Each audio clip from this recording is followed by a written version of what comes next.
Today I want to talk to you about a new program for technology, guys. So where are my technology people? Are you one? Do you know one? Please get them here. Come on in, guys. Come on in. Technology, I'm addressing you guys. Okay, so while those guys are coming, let's talk about subscription. Have you subscribed to my channel yet? If you haven't, please do subscribe, like and share, and turn on that notification button so that you're not missing out on the videos that I release regularly. Okay, if you have subscribed, thank you so much, guys. I so much appreciate you, my family. You are the guys who've kept me here and kept me going, so I really appreciate that. Anyway, guys, let's get going.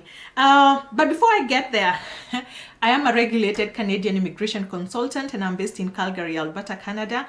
So if you need any help with your immigration application, any consultation, any second opinion, if you need to understand how the Canadian immigration actually fits you as an individual, because there's over 60 programs right now and it can be very confusing knowing which you qualify for, and not just what you qualify for, it's what you also have good chances of success. Okay, there's a lot of noise out there and it's very hard at times. You feel confused. Everybody, you know, we have YouTubers these days, people are releasing, they're talking about this program today and tomorrow another one, and immigration is releasing this program, and you know, that's noise. So if you really want to understand what should you be doing, clarity, book a consultation, guys. Okay, the information here, it's free. This is my way of giving back to the community. This is free information. I have over almost 200 videos, so please go there into my channel and get yourself educated. A lot of people have benefited from my videos and they let me know so you don't necessarily have to pay for my services, but I do offer services for a fee, including a consultation. Okay, guys, let's go on. The Saskatchewan Tech Talent Pathway. So Saskatchewan is joining other major provinces like the province of Alberta, Ontario, and BC. And now they've created this wonderful pilot program for technology people.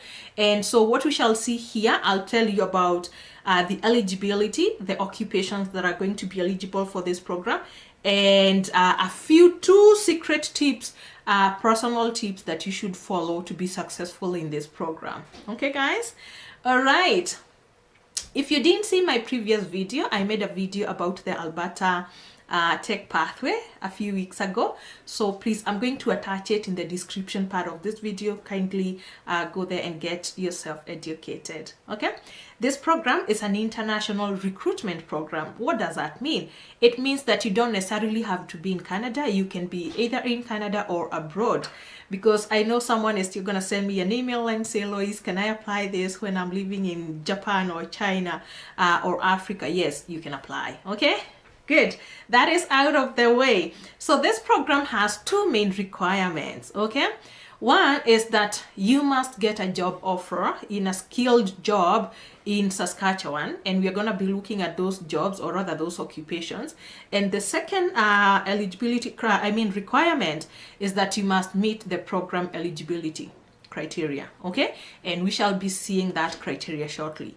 Before we get there, let us talk about the occupations that are applicable. Okay, the occupations here we are talking about here, so you have to look through your resume and your qualifications and tell me whether you fall under these guys. That is 0213 computer and information systems managers, 2133 electrical and electronics engineers, 2147 computer engineers, 2171 information systems analysts and consultants, 2172 database analysts and data administrators, 2173 software engineers and designers, 2174 computer programmers and interactive media developers, 2175 web designers and developers, 2281 computer network technicians, 2282 user support technicians, last but not least 2283 information systems testing technicians. Okay, guys, so do you know anyone? If you know anyone, please forward this video to them. Okay, guys, so let us look at the eligibility. There is actually two types of eligibility. There is eligibility that is based on express entry and one that is based outside the express entry. Why? Because not everybody is going to meet the high requirements of express entry. Okay, so it doesn't matter, my friend. If you're in the express entry, good, we're going to talk about that. If you're not, you can still apply for this program as long as you meet the criteria. Okay, let us see those guys who already have an express entry profile or who can qualify for that. So I'm not going to talk about express entry here because we've really been talking a lot about it, but you need to understand that for you to get into the express entry, you need to get minimum 67 points out of 100, and you need to fall under 3 categories of immigration programs. That is either the Federal Skilled Worker Program, the Federal Skilled Trades Program, or the Canadian Experience Program. Okay, those are the programs that recruit through the express entry. I've said time and again, express entry is not an immigration program. It's just a platform that helps process the 3 immigration programs. Okay,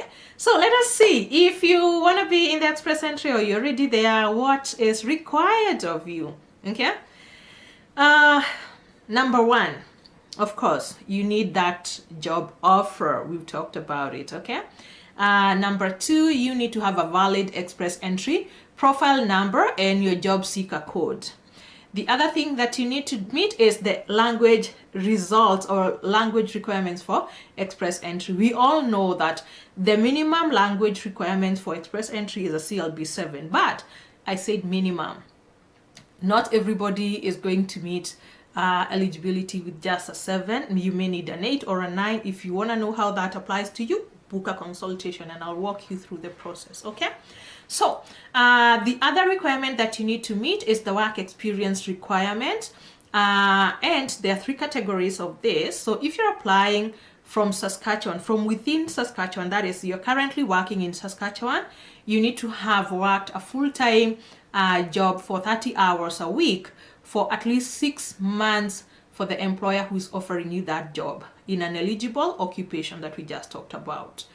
If you've not been working in Saskatchewan, for your supporting employer full-time for at least 6 months, then you must have at least 1 year of work experience in your occupation within the last 5 years. If you're applying from inside or outside Canada, you need 1 year of high-skilled related work experience in the last 5 years in your intended eligible occupation. Okay, so you also need to be eligible for Saskatchewan licensing if your occupation requires licensing, and for this I mean NOC 2147, NOC 2173, and NOC 2133. That is computer engineers, computer software engineers, and electrical and electronics engineers. Okay, they're going to be required to provide a letter from the Association of Professional Engineers and Geoscientists of Saskatchewan showing that an application for registration as an engineer in training has been approved, or they should provide a letter from APEGS indicating that they have been assigned confirmatory exams. Okay, then you must have post-secondary education that relates to the job that you've been offered. So if you've been offered a job as as a computer engineer, make sure that your training is relevant to that. That is, your post-secondary education is relevant to that, guys. And then you have to attest your intent to live and work in Saskatchewan. So you should not be using this program for the purpose of entering Saskatchewan and then you move. You're going to sign a declaration that is actually your intention. And then, of course, I just have to repeat this. You need to get a job offer, an eligible, permanent and full-time technology or innovation job offer, okay, in Saskatchewan, my friend. All right. Okay, so for those people now who don't meet the qualifications of express entry, you haven't lost. These are the requirements. You may apply whether you're in Canada or outside Canada again, and then you must meet for work experience. If you're applying from Saskatchewan, that is, if you're currently working in Saskatchewan and you need to have worked for full-time 30 hours a week for at least 6 months for the employer who is giving you that supporting job in an eligible occupation. If you haven't been working for your supporting employer full-time for at least 6 months, then you must have at least 1 year of work experience in your occupation within the last 5 years. If you're applying from inside or outside Canada, you need at least 1 year of high-skilled related work experience in the past 5 years in your intended eligible occupation. Okay? That is for people who don't necessarily have that work experience. Okay? And then, of course, you must meet the language requirements. And this is one of the differences between this group of people and those ones who are applying through express entry. So here for this category, if you're currently working for the employer who is offering you that job, you need to meet the language requirements established by that employer in your job offer. Okay? So your employer is the one who will be assessing your language ability. If you're not currently working for the employer offering you the job, you must have an English or French exam, at least a CLB 5 or higher. Okay? I know CLB 5 seems low, and a lot of people are really interested in programs that have low CLB requirements. But again, I tell people, and I'm not here to judge you, but it's in your best interest to improve on your language, whichever language, whether that is English or French. Why? If you're coming here as a computer and information systems manager, that's a really high and senior position. You need to be able to communicate to your staff. So make sure that don't just go for the minimum CLB required.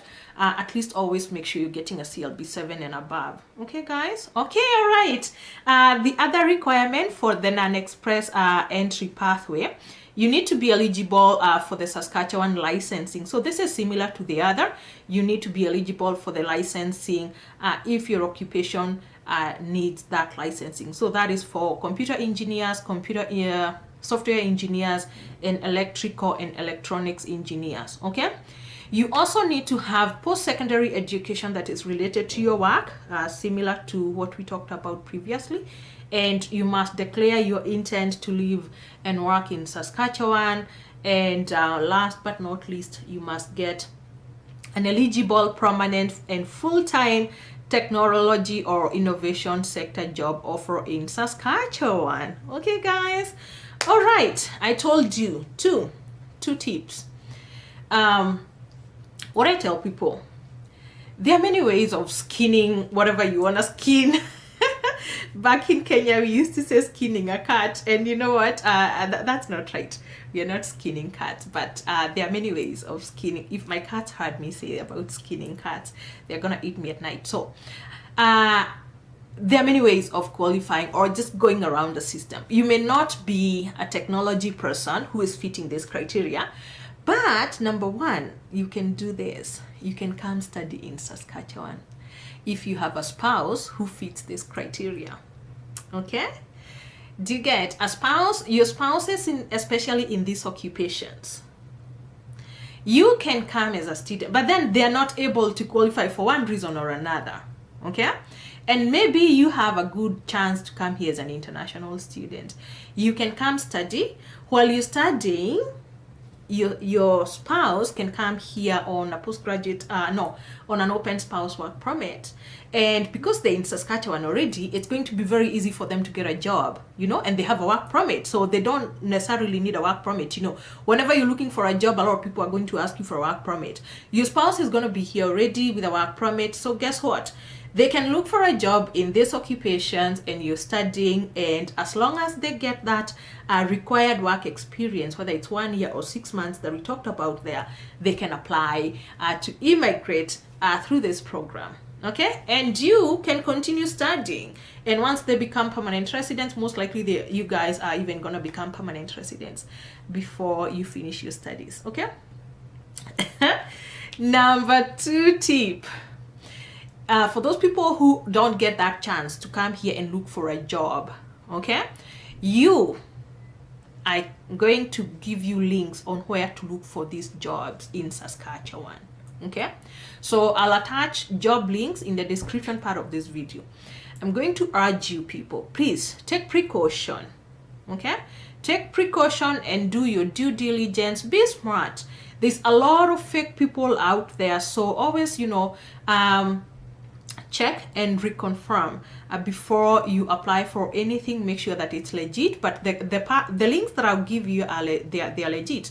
But you never know, if you come across a recruiter who is telling you that they're gonna get you a job, be careful. People are losing a lot of money. People are texting me every day that they've lost money or they received a fake job offer. Imagine, someone told me that they received a fake job offer. They even went for biometrics. Can you imagine? Only for them to realize that the job offer was fake when they had already applied for a work permit. And you know, you could be caught with misrepresentation. You could be in a lot of trouble. And that's why I tell people, you know, it's always good, if you have doubts, seek legal advice. You could be saving yourself time, headache, and resources. You know, a consultation, maybe it's just 150, but you could save yourself a lot of misery. Okay guys, so I'll attach you job application links, and I wish you nothing but the best. And if you need any immigration help, any immigration services, if you want help with your application, whether it's skilled workers, family sponsorships, refugees, schools and study permits, please talk to me. Come onto my website and book that consultation. Let us get talking. And thank you for watching, and I will see you in my next video guys. Take care.